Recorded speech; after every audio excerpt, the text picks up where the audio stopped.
इस टाइम सबसे ज़्यादा खतरा मोदी जी को सिर्फ संजय सिंह से हो रहा है। आपने देखा होगा उच्च न्यायालय हमारे देश की सबसे बड़ी संस्था सुप्रीम कोर्ट ने भी फटकार लगाई ईडी के ऊपर जो है, उसमें कोई इनको एविडेंस नहीं मिलता, ईडी को कोई कुछ नहीं मिलता है। गवाहों के आधार पे आप रख रहे हो। मनीष सिसोदिया के पास कोई एविडेंस नहीं मिल रहा अभी ने, और मनीष ये तुम्हारा संजय सिंह पे कुछ नहीं मिल रहा है। आपने देखा होगा इसमें को जितना टारगेट करा जा रहा है उससे उन्हें फ़ायदा मिल रहा है। सिर्फ एक समुदाय को उन्होंने टारगेट कर रखा है आज के टाइम में जो है, उस पर जितने अत्याचार करने हैं उतना ही उन्हें फ़ायदा मिल रहा है। एक बीजेपी धर्म की राजनीति कर रही है, पब्लिक सब समझ चुकी है। आपने देखा होगा कि हमारे प्रधानमंत्री जी ने विपक्ष के ऊपर कुछ ऐसी बातें कही हैं कि भ्रष्टाचार की बात।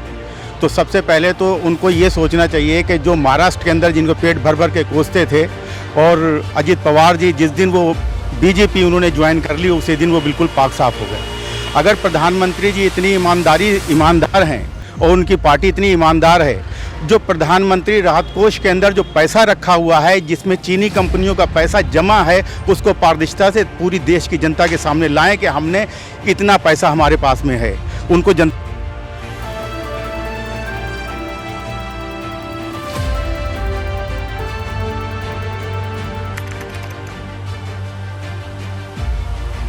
कि एक विपक्ष के कई नेता भी लगातार जेल में जा रहे हैं, कईयों पर सीबीआई की कार्रवाई चालू है, कई जगह ईडी की कार्रवाई कर रही है। आप अभी दिल्ली में हैं, हम लोग संजय सिंह, मनीष सिसोदिया जेल में है शराब घोटाले को लेकर, शराब नीति का मसला है। बिहार में लालू यादव आए दिन राउस एवेन्यू कोर्ट दिल्ली आते रहते हैं। आजम खान यूपी के कद्दावर नेता, वो एक फर्जी प्रमाण पत्र के मसले में जेल में परिवार के तीनों ही सदस्य हैं उनकी बहू रानी को छोड़कर।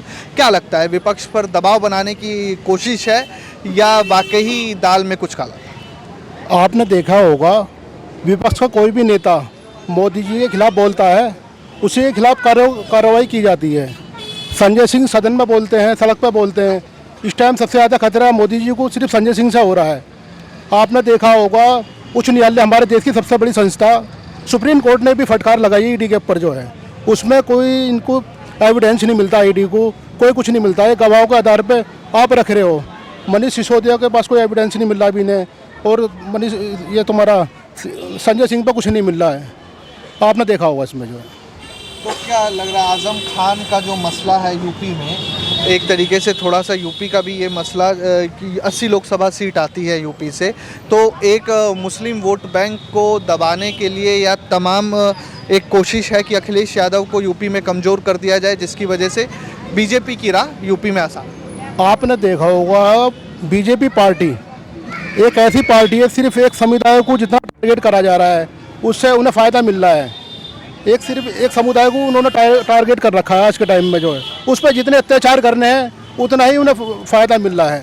एक बीजेपी धर्म की राजनीति कर रही है, पब्लिक सब समझ चुकी है। आपने देखा होगा इंडिया अलायंस है, इस टाइम उन्हें खतरा है मोदी जी को कि इंडिया अलायंस क्यों हो रहा है जो है। अच्छा, एक चीज़ बताइए आप कि जो चुनाव है ये इलेक्शन 2024, कई तरह के मुद्दे सियासी हवा में बह रहे हैं।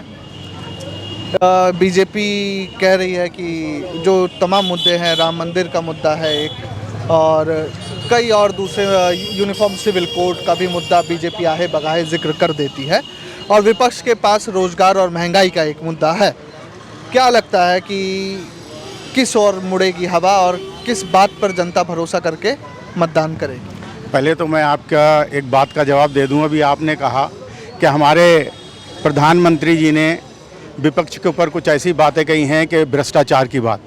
तो सबसे पहले तो उनको ये सोचना चाहिए कि जो महाराष्ट्र के अंदर जिनको पेट भर भर के कोसते थे, और अजित पवार जी जिस दिन वो बीजेपी उन्होंने ज्वाइन कर ली उसी दिन वो बिल्कुल पाक साफ हो गए।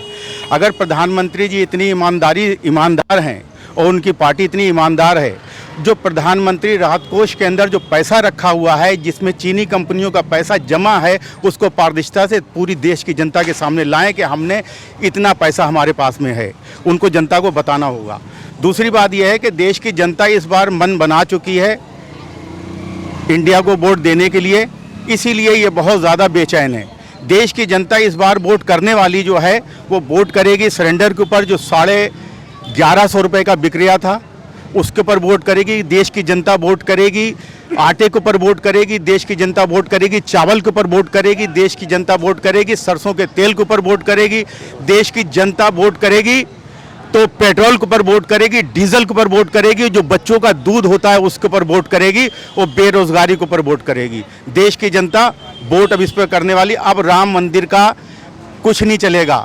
साफ सी बात बतलाता हूँ, नीम का पेड़ लगाओगे उस पेड़ पर आम नहीं आएंगे। और ताकत और कसरत के बल पे मंदिर तो बन सकते हैं, लेकिन जिसकी नींव लाशों पर रखी गई उसमें भगवान राम नहीं आएंगे।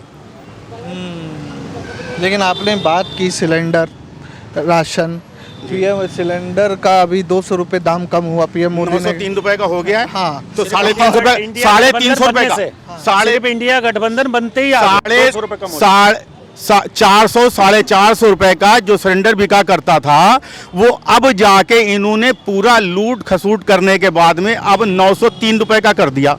कमर्शियल 200 महंगा कर दिया। अभी आप देख लीजिए, पेट्रोल तो गाड़ी तो आप भी यूज करते हैं, पेट्रोल में डलवा के तो आप भी आ रहे हैं। आप बतलाइए कितने पैसे लीटर पेट्रोल आ रहा है? नहीं, मोदी जी एक बात तो बोलते हैं कि इस देश का हर नागरिक मेरा भाई है, औरतें मेरी बहन है, और हम देश को जो मेरे फैसले हैं और जो मेरे कदम हैं वो दूरदर्शी हैं। अभी नहीं पता चलेगा, लेकिन उसके लिए 2047 तक का इंतजार कीजिए। आपसे सब्र नहीं हो रहा है? वह दूरदर्शी है, बहुत बहुत दूरदर्शी है हमारे प्रधानमंत्री जी हैं। मैं आपने कहा दूरदर्शी हैं, बहुत बढ़िया बात आपने कही। हमारे देश को प्रधानमंत्री को मणिपुर नहीं दिख रहा, जो 2 औरतों को नंगा घुमाया गया, उनकी शर्मगाह को छुआ गया, हमारे प्रधानमंत्री को वो दिखाई नहीं दिया। हमारे प्रधानमंत्री जी को जुनैद और नासिर नहीं दिखाई दिए गए, पीट पीट कर उनको गाड़ी के अंदर डाल के उनको जिंदा जला दिया गया, उनको नहीं दिखाई दिए। हमारे देश के प्रधानमंत्री को हाथरस की वो बेटी नहीं दिखाई दी गई, जिसकी जबान काट ली गई, रीढ़ की हड्डी काट कर वो उसको रात के 2 बजे प्रशासन ने जिंदा जला दिया। हमारे देश के प्रधानमंत्री जी को ये दिखाई नहीं दिया कि कठुआ के अंदर एक बच्ची का 8 दिन तक मंदिर में बंधक बनाकर उसका बलात्कार किया गया, उसका सर पत्थर से कुचलकर उसको जंगल में फेंक दिया गया। हमारे देश के प्रधानमंत्री इतने दूरदर्शी हैं। सहमत है सर आप? हाँ जी, सहमत है बिल्कुल। हाँ, कितने दूरदर्शी हाँ सहमत, महंगाई के मारे महंगाई। एक मिनट आता हूँ आपके पास भी।